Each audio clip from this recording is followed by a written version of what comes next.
Establishing connection to Science Night. Please stand by.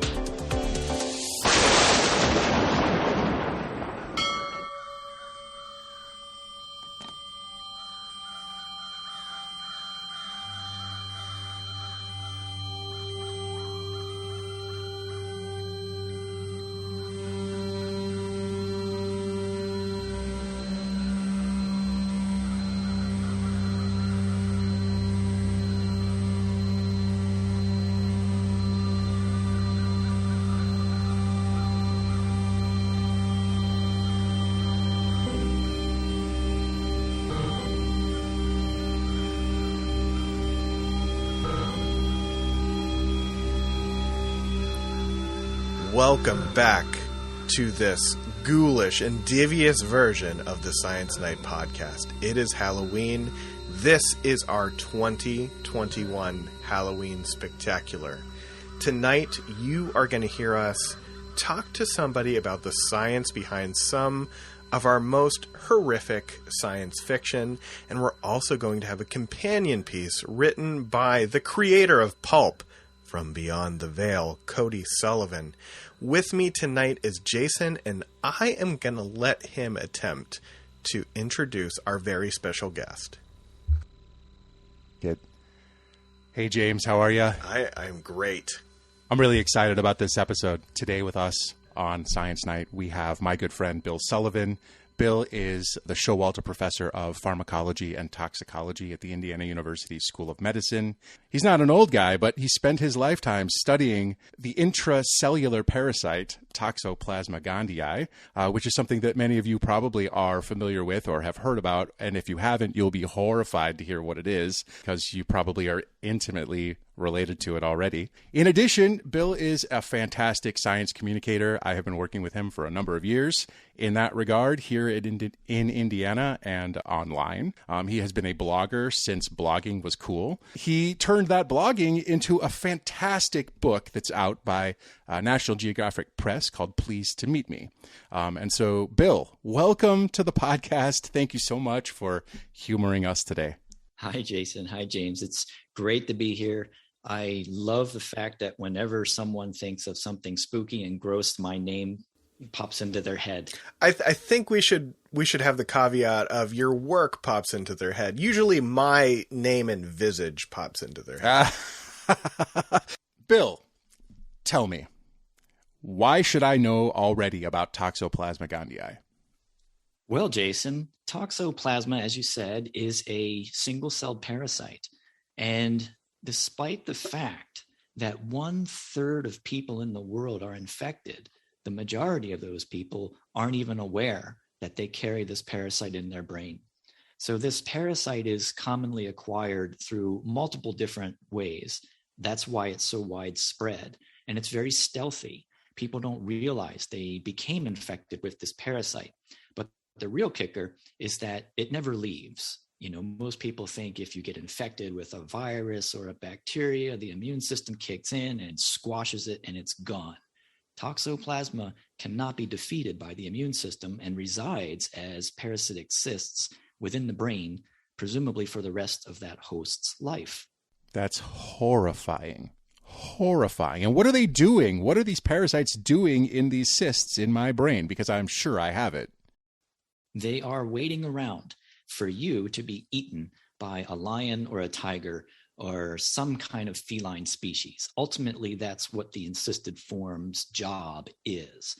So that's typically not what happens to human beings these days, but in the past, where Toxoplasma was evolving these abilities, that might have been a more common occurrence. But humans are not the only species that becomes infected with Toxoplasma. This parasite is an astonishing generalist, which means it gets into just about every other animal on the planet. And when it gets into their organs and tissues as a cyst, it can transmit through predation, which means when that infected animal gets eaten by another one, the parasite can spread from one host to the other. That's how it gets around. And it is, in fact, one of the common vehicles of transmission in the humans because if the parasitic cysts are in the flesh of, say, a pig or a cow or a lamb, and we don't cook the meat sufficiently, that's one of the major ways we become infected with toxoplasma. So that's just adding another layer to my already crazy life where I have to worry about, undercooking meat for another reason, right?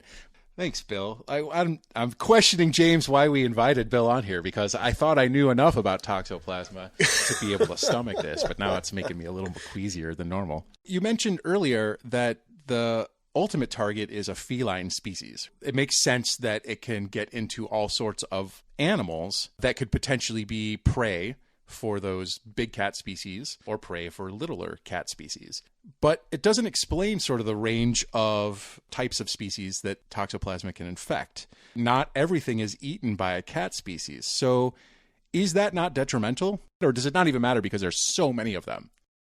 So I'm glad you asked that, Jason. That's a really good segue into talking about another major way that toxoplasma gets around, and it explains the feline connection. Toxoplasma infects any animal and in any feline, but it's only in the cat species where the parasite undergoes the sexual stage of its life cycle. Ultimately, in order for the parasite to reproduce and evolve changes that may be beneficial for it, it has to get into the gut of a cat.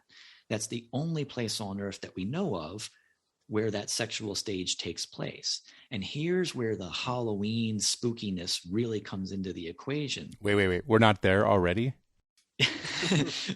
Good point. We kind of are there, but here's where it goes into the really deep, dark depths, of evolutionary science. Mm-hmm. So toxoplasma, like I said, gets into all these other animals. And you might be wondering, well, if it only has sex in the cat, why does it bother infecting all these other animals? It does that to spread itself around. To toxoplasma's vantage point, the more the merrier. Any species that can reproduce itself effectively comes to dominate. That's just one of the natural forces of evolution. But what toxoplasma can do, evidence is suggesting that when it gets into the brains of these other animals, particularly rodents, one of the major organisms that are prey for feline species, it alters their behavior. And some people might have heard about this, toxoplasma being like a zombie parasite, instituting this mind control over its host. And the mechanisms certainly aren't clear, and it's still a little controversial in the field. But the evidence that this occurs in rodents is really tight, really good. When rodents become infected with toxoplasma, like most other animals, they'll get over the infection quite easily. Many times there won't even be serious symptoms. The parasite just rides out the immune system attack and then resides in the brain for the rest of the host's life. But it raises the question, if you got all these parasite cysts in the brain, could it potentially be manipulating behavior? And that's exactly what many scientists have seen in the laboratory with their infected rodents. These infected rodents start moving around a lot more. They're more anxious and they take more risks. They're basically not afraid of the normal things that would instill an innate fear in these animals, cats included. So if you take normal mice and then toxoplasma infected mice and put them in a cage with a pad that's been soaked in cat odor, the normal mice will not go near that pad at all. They will stay very far away from it at the other end of the cage. Whereas the toxoplasma infected mice linger around that scent. Some studies even suggest they're attracted to it. So they really lose their fear of predator signals, which consequently is going to make them more susceptible to being eaten by the cat. And that's exactly where toxoplasma wants to go so it can complete its life cycle. And by completing that life cycle, the cat then spews out oocysts for like a 2-week period. Oocysts, you can think about those as like the eggs of the parasite. Okay. And they're very sturdy containers. When the cat releases these oocysts into the litter box, sandbox, or the environment, those things are stable for about 1 to 2 years and can easily be picked up by another animal through accidental ingestion or even inhalation. And this is how a lot of other animals, including humans, acquire toxoplasma infection. Well, now I have to rethink my relationship with one of our cats who I am her person and she spends all of her time near me. And I'm just wondering if there's something going on there, right? Is the toxoplasma that is infecting my brain driving me toward her, or driving her toward me? Now I have actual nightmares to think about. Thanks, Bill. I can understand that, but my job here today is not to make people freak out about their cats. Most household cats are probably perfectly fine. And you got to keep in mind that if your cat becomes infected with toxoplasma, you're talking about a 1 to 2 week window where it's expelling oocysts. And that's it. And after that, the animal's immune. Now, what you do have to be careful of is responsible pet ownership. Just don't feed your cat raw or undercooked meat products. Maybe keep your cat indoors so it doesn't eat a contaminated bird or mouse out in the field. And most importantly, clean the litter box carefully and quickly and wash your hands after doing so. So you can safely own a cat. It's not going to be transmissible through petting your cat or getting licked by your cat. It's cleaning the litter box that's most important.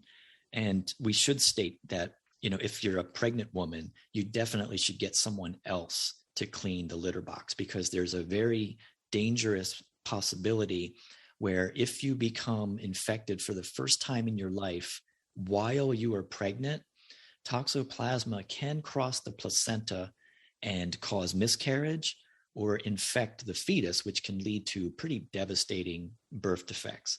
So most doctors will warn pregnant women about that possibility, but congenital toxoplasmosis is why physicians tell pregnant women to avoid cleaning the litter box, and even things like gardening or playing with their children in a sandbox. Anywhere a cat might have gone to the bathroom, pregnant women going to need to pay special mind not to get infected. Excellent. Thank you, Bill, so much for reassuring me that it's okay to still hang around with my cats. Don't want to make people afraid of cat ownership. You just need to follow some very simple common sense rules, and keep in mind that you're just as susceptible to infection if you consume rare or undercooked meat or contaminated water or unwashed vegetables from your garden, things like that. There's just so many ways this parasite can get into you, but just following some simple hygiene rules, you can avoid getting infected. Yep. Or it might be too late. Just saying. Well, that's another good question. What if it's too late? A lot of people wonder, if the parasite can do that to a rodent brain, why aren't people throwing themselves into the lion's cage at the zoo? Why are people more readily consumed by feline species? And that's a really interesting question. And of course, we're not as easy to study as rodents, especially in a controlled laboratory setting. So we have to rely on correlation studies and look at people who test positive for toxoplasma infection or not. Let's talk about this for a second. So what is a correlation study versus a causation study, right? Because this is an important thing that is often neglected in the media, is that when there's a correlation between more than one variable, it doesn't always mean that either one is the root cause of the other, right? So when you say correlational studies, why is this less than perfect? Well, that's right, because correlation and causation are not the same thing. Just because you see two things trending together does not mean that one causes the other.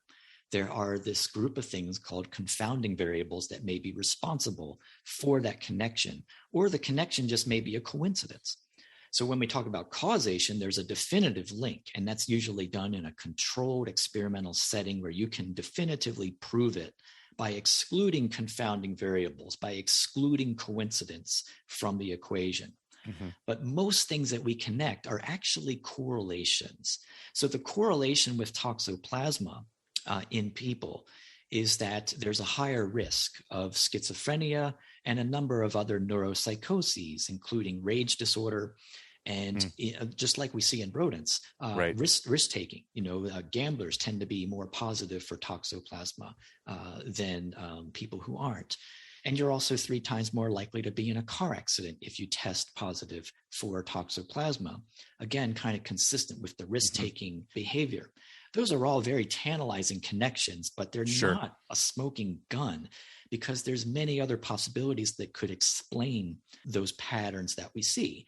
And there are people with schizophrenia who do not test positive for toxoplasma. So there's clearly other variables involved, and it's premature to make definitive leaps. You can't jump to these conclusions just based on a correlation. There's a famous cartoon of this. It's kind of a knockoff of the correlation between autism and vaccines. Okay, there's a correlation because autism just so happens to appear roughly about the same time children get their vaccines. Okay, that's when it shows itself. If you didn't know better, you'd look at those two patterns and you become alarmed, but it's not causation. You can do the same exact graph and see that autism rises, it trends with the rise in popularity of organic foods. But no one's going to say that eating organic causes autism. So just because two things trend together and correlate doesn't mean one is responsible for the other. Right. There's that classic statistics example that many people are sort of taught in school, and that is that there's a correlation between the number of ice cream cones consumed at the beach and drowning in the ocean. And it's not because eating an ice cream cone makes you drown in the ocean. It's because there are more people at the beach in the summertime eating ice cream cones, and when there are more people at the beach, there are going to be more drownings in absolute number, not necessarily in higher proportion. It's not a causational thing, it's a correlational thing. So let's pivot for a second then and talk about something a little less horrifying to me, but no less horrifying to the ants that are at the root of all of this, or at least are being acted upon, and that is fungus that controls ant brains like zombies. This is crazy stuff. I've heard you talk about this before. What can you tell us? Yeah, the zombie ant fungus, which could not be more appropriately named and is truly a remarkable feat of evolution. Kind of illustrates the miracles that evolution can pull off if you give it enough time.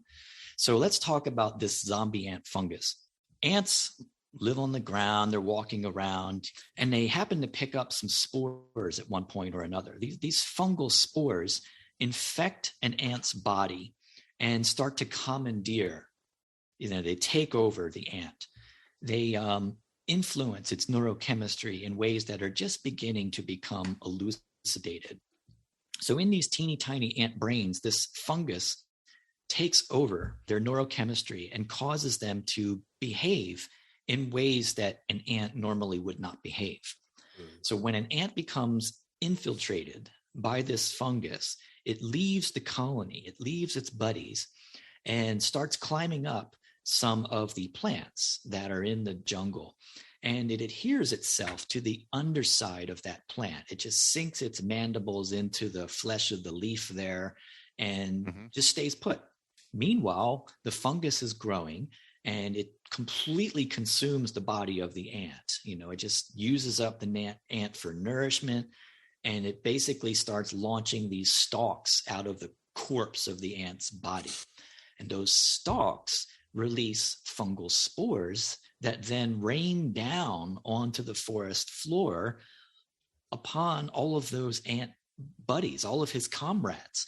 So that's how the spores get into additional ants, and the cycle repeats itself.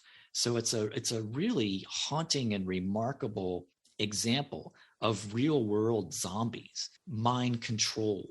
It's analogous to what parasites like toxoplasma might be doing to the brains of rodents and maybe other animals. But we see that no species seems to be free. Whenever a parasite of some kind can get a foothold, it's going to take advantage of that opportunity and utilize that life form in order to spread itself around. I think what we're seeing here is the similarities between what we would consider like the Hollywood zombie, the George Romero zombie, and things that are infected with toxoplasma, with these fungi, is that there is, to some degree, a loss of autonomy, right? It is, you are no longer necessarily acting the way that you would if this parasite was not present, if this fungus was not present. And I think that's what leads people to think of these hordes of undead. We're not talking, I guess if we're getting to the point where ants are shooting sprouts, we might consider that undead at this point. No, it's still a hoax.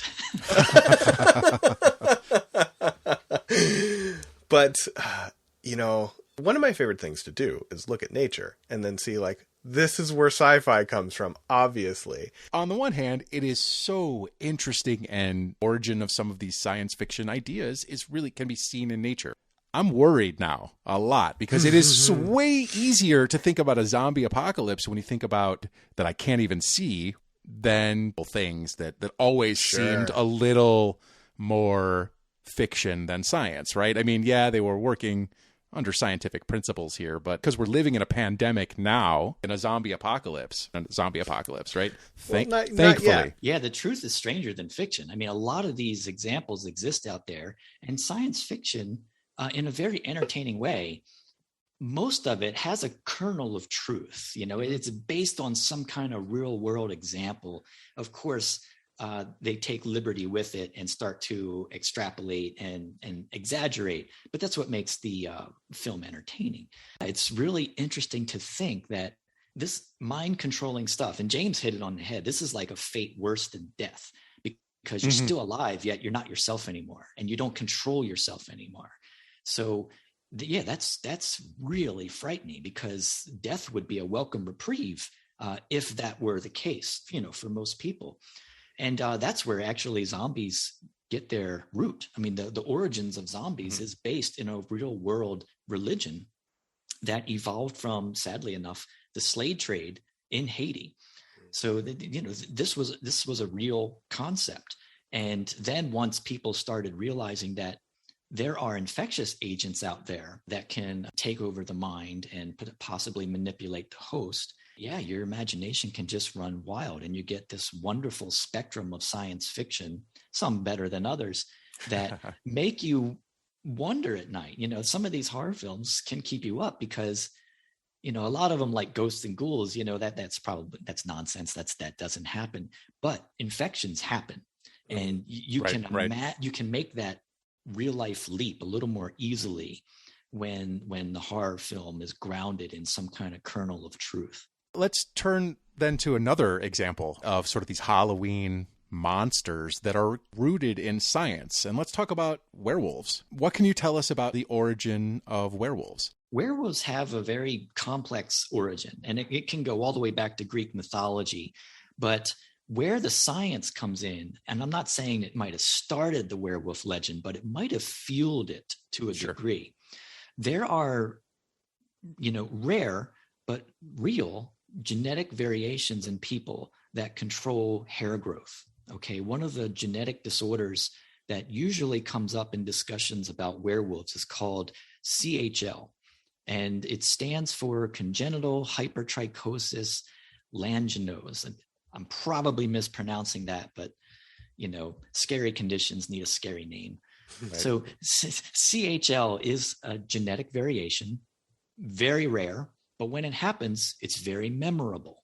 Okay, you will not forget this, because what that genetic variation causes is excessive hair growth in areas where you normally don't grow hair, including the forehead and on the cheeks. Now, I hasten to add, it doesn't change anyone's behavior at all. So it's not like, you know, they become ferocious or, you know, go out and howl at the moon. That's not what happens. But there's a real morphological change in that person with respect to the amount of hair that their body has. And you can imagine in the past, when there was no understanding of genetics or mutations that would produce these kinds of physical changes, people like that would have been looked upon with great suspicion, great superstition, probably ostracized, and you'd invent all these terrible stories about them, because the root word of monster is warning.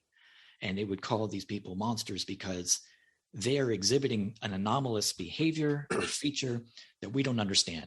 And that's basically what it boils down to. The brain doesn't like not understanding things, and it usually goes to fear rather than rationality in trying to figure out what's going on. So the most famous person with CHL is probably the famous bearded lady who toured the circus in the 1800s, Julia Pastrana, I believe her name was. If you Google the pictures, you will see, you know, remarkable resemblance to what most people conjure up when they think of werewolves. And if you go back and think how common rabies was in the old days before the vaccine, what if someone somewhere along the way had CHL and then got rabies, you'd have all the ingredients you need for a ferocious werewolf legend to be born. Like I said, that's very rare, but if it does happen, you can imagine how that would go through the rumor mill, right? Yes. And spread around and become so memorable that it becomes legendary. One of my favorite things is looking at these legends that it's easy for science to just kind of write off as like, oh, well, that's just something out of myth, and we don't have to really worry or put too much time or effort into understanding it. But if you go back far enough, you can kind of find that link about how it works its way into our folklore. And I often talk about something like the Bigfoot myth or the Yeti myth. And while, like, I'm not going to say that there's a Yeti or a Bigfoot roaming the mountains, at least none that I could potentially identify. If you go back far enough, there's some overlap, potentially, with humans and something called Gigantopithecus, which is like a 9-foot tall orangutan. And I will make the leap that if I was an anatomically modern human living in that area at that time and I saw a Gigantopithecus, I would never have shut up about it again.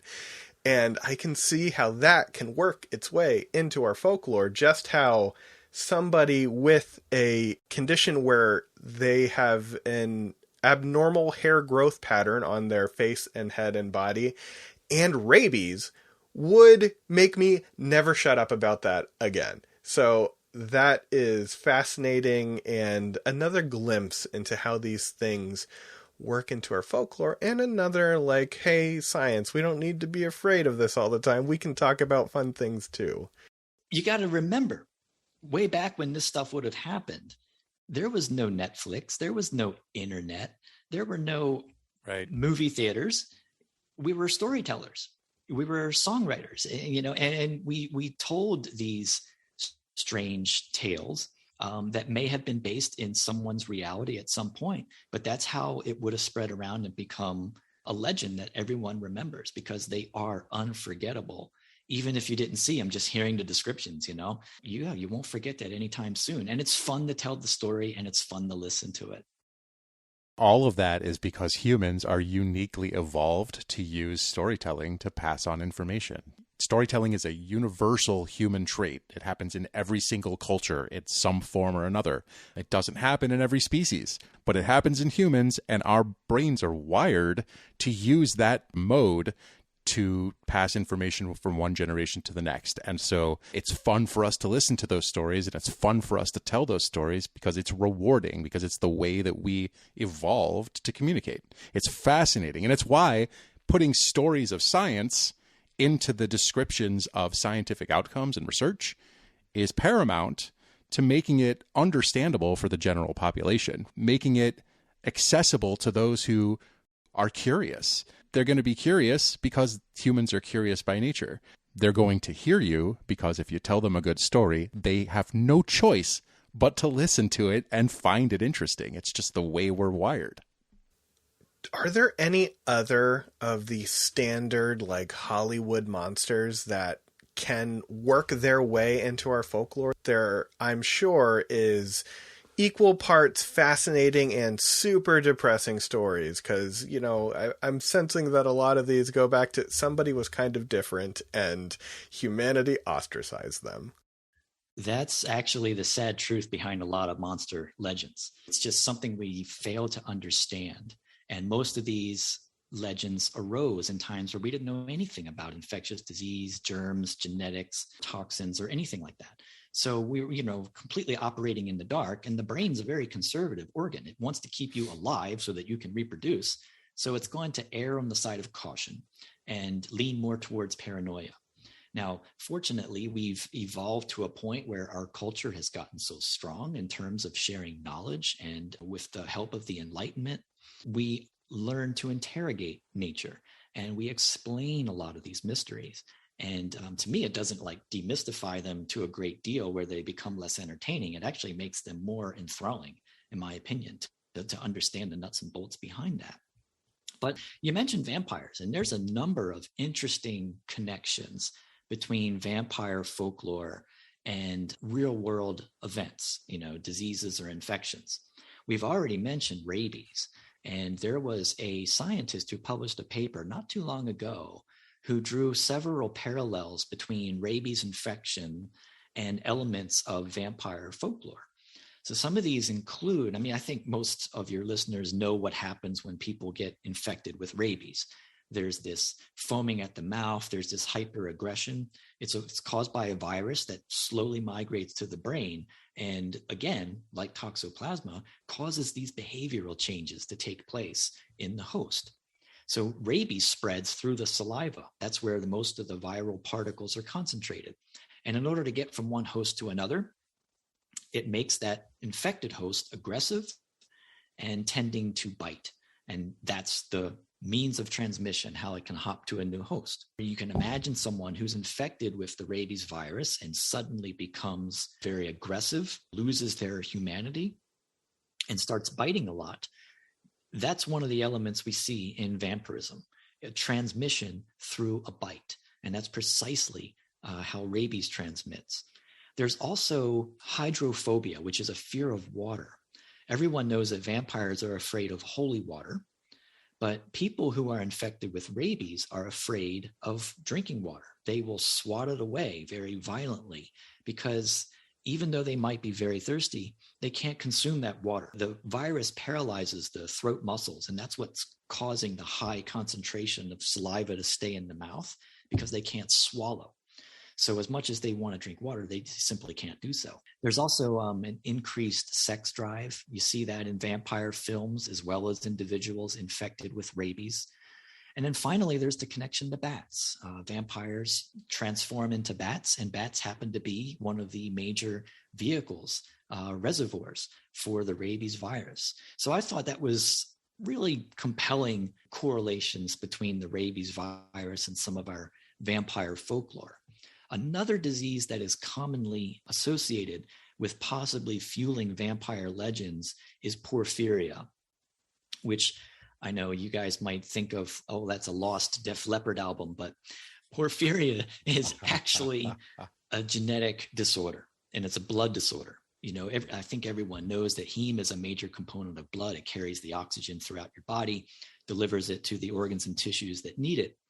But heme is built from a group of molecules called porphyrins, and these are light-activated molecules.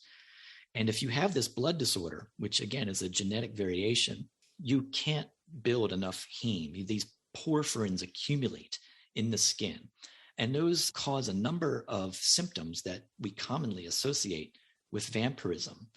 One of the main ones being that they're light-activated chemicals. So if that person goes out into the sun, very quickly, their skin is going to burn and ulcerate, just like a vampire who steps into the sunshine and begins to melt. This porphyria resembles that phenomenon. These people also tend to be rather sickly and pale, and that paleness exemplifies the gums. Their mouth looks red, almost as if they've consumed a blood meal, and their gums recede, so their canines are more pronounced, which again, looking consistent with what we think about when we picture a vampire in our mind. And then to top it all off, their urine tends to be reddish brown because of the porphyrin accumulation. And if you saw that or heard someone complaining about it, you'd be like, well, they must have drank blood. You know, that's why the urine has changed color. So you put all these seemingly unrelated factors together about porphyria, and you think about that in the dark ages when we didn't understand much about disease, you can see how that could shape or fuel vampire legends. Bill, thank you so much for coming with us on this journey through the spooky things in science. If you want to follow me, my name is James Reed. I should give you my name. My name is James Reed. You can follow me at James_Reed3. Jason, where can they find you? You can find me on Twitter at OregonJM. And Bill, I want you to tell our listeners where they can follow you, where they can support you, where they can find the work that you are doing. Thanks, James. People should go to www.authorbillsullivan.com. All of my information, articles I've written, stuff about the book is all there. My social media buttons are there. I'm most active on Twitter at WJ Sullivan. Thank you so much. And we are going to throw to another Sullivan in the Science Night family of podcasting, that being Cody Sullivan, with his original work, Bit. You can find out more about him by following his podcast, Pulp, From Beyond the Veil. That will do it for us. Listen to Cody's story, and we will be back in 1 week with another episode of the Science Night podcast. Until then, happy Halloween.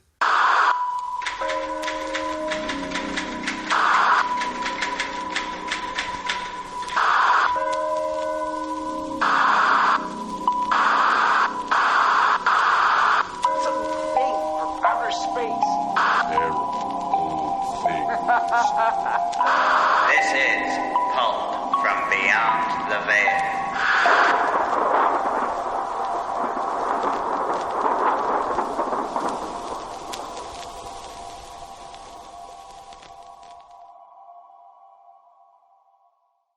Well, I got bit. Understatement of the damn year, all things considered. I almost made it too. Thing is, despite what George Romero plunged into our collective subconsciousness, these things move quick.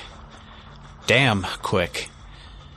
And the hallway outside my apartment made for a pretty decent sprint to reach the elevator and slam shut the scissor gates before one of those things could catch me from behind and make a meal out of me.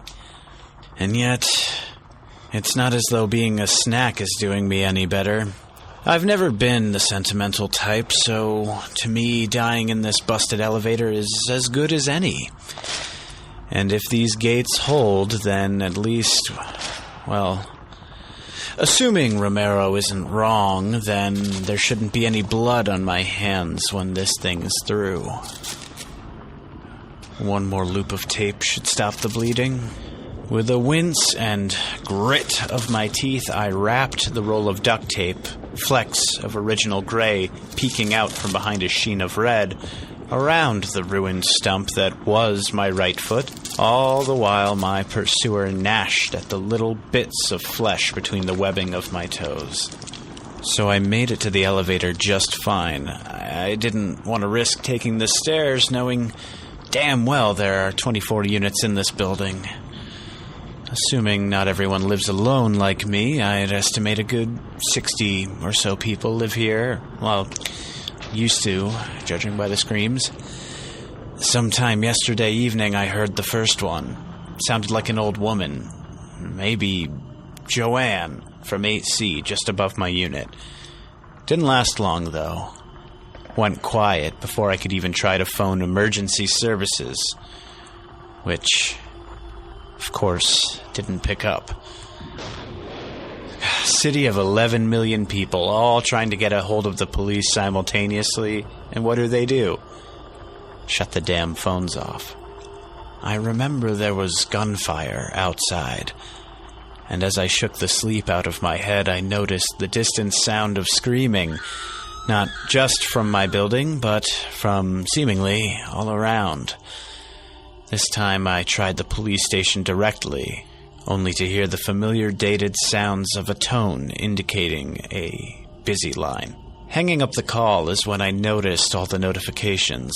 Bright and little neat icons all in a row. Texts, emails, voicemails, Twitter, Facebook, Instagram, CNN, and Fox News all lined up, waiting to let me know that the world as we know it had ended while I was sleeping, phone on silent, lying on the nightstand. Lying there in that elevator, I reached for the phone in my pocket to try and get a hold of someone, anyone, who might know what had happened while I was in La La Land. And that's when it went off. That's when I learned some confirmation that Romero wasn't completely wrong. These things, they're attracted to sound. This is not a test. This is not a test. The FCC, in compliance with the Joint Chiefs of Staff and the President of the United States, have authorized the use of the Emergency Action Notification System. There is a biological hazard in your area. This is not a test. This is not a test. The FCC, in compliance with the Joint Chiefs of Staff and the President of the United States, have authorized the use of the Emergency Action Notification System.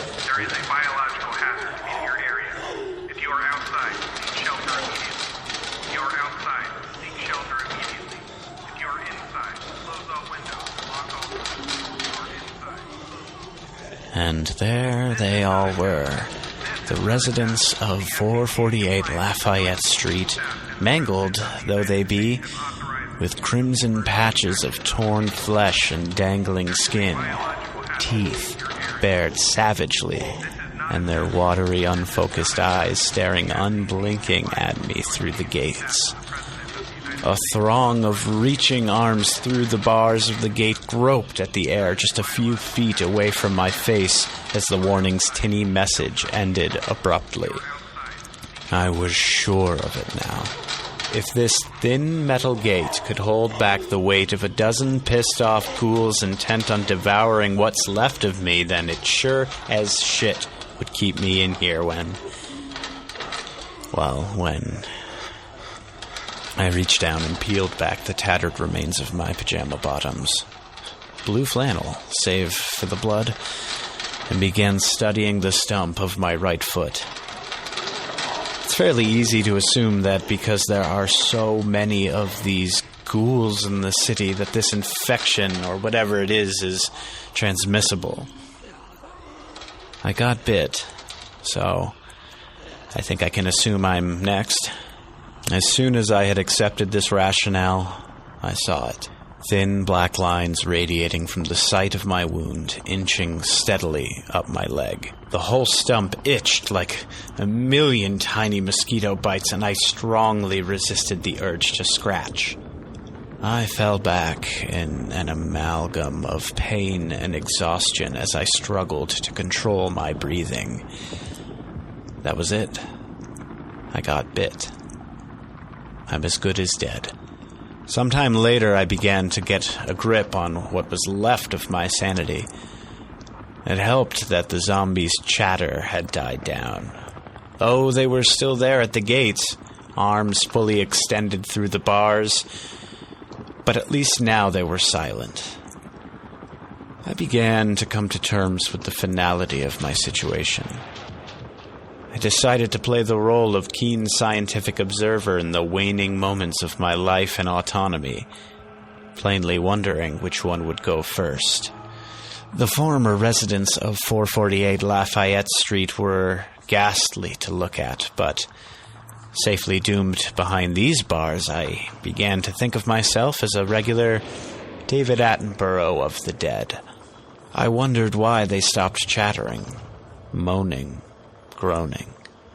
They were so quiet that closing my eyes, I had to fight off the urge to sleep my last moments away. They were still, too, like statues, dripping with blood and saliva as their cloudy eyes stared through me. When I got tired of them looking at me, I picked up a screwdriver from the toolbox in the corner and hurled it at who I think used to be the doorman. It was hard to be sure, because his mouth had torn at the seams, and his dislocated jaw elongated his head, giving him an uncanny and wild look. The screwdriver hit its mark between the eyes. Nothing. No reaction at all. No flinching, wincing, gasping, nothing. Just his dumb, broken-jawed smile and hands reaching hopelessly towards me. The fever I had suspected was coming on could no longer be denied. Pain was throbbing with every heartbeat from the stump of my foot throughout my body, and the black lines of infection had skirted up past my groin and circumnavigated either side of my navel. And then there was the saliva. It came oozing from beneath my tongue like some hidden levee had given way for all the moisture in my body to run out of me. Sweat, blood, and spit. No one said dying was going to be pretty. And then there was the thirst. My parched throat ached, and I was keenly aware of something my father used to say to me when he'd shoot down my asking for the car keys. People in hell want ice water. They do. The pain that began in my leg had hitched a ride on the Black Vein Highway and was now wreaking havoc inside my chest. Arrhythmia like I'd never felt before stole my breath away as I tried to check my pulse. My best efforts put my dying heart somewhere between 160 and 170 beats per minute, before another jolt of pain threw my hands down by my sides. Like all things circling the drain, the end of my life was picking up the pace, and I'd be dead, probably less than a minute. I heard the unmistakable popping of gunfire somewhere down below. The lobby, maybe. Automatic from the sound of it. Yes, I could even hear the boots coming up the stairs. 6 camouflaged soldiers burst through the stairwell door, reawakening the frozen tableau of ghouls. The sound was too much, stabbing my ears as I cupped my hands over them and began shaking. I opened one blurry eye to see the undead residents of 448 Lafayette being cut down by the gunfire before my eyes in a misty spray of red. I wanted to stay there and lie on the ground, pretending I was dead. I began to feel something strange. My fingers began twitching, and it suddenly felt like my arms were filled with writhing snakes of corded muscle. I rolled onto my stomach, and my arms began to push me up, facing the noise. There was the answer. The autonomy goes first. My vision was nearly indecipherable now, as the part of my brain responsible for processing visual information was boiling away in the pressure cooker of my skull. There were people talking, but I could no longer understand them. I only knew I was on my feet, well, my foot and stump, because I suddenly could only sense the ground beneath them, and my hands outstretched. Something was touching my face. Metal. Metal from the gate. I was reaching out to them. I wanted to touch them. My last thoughts were that, more than anything, I wanted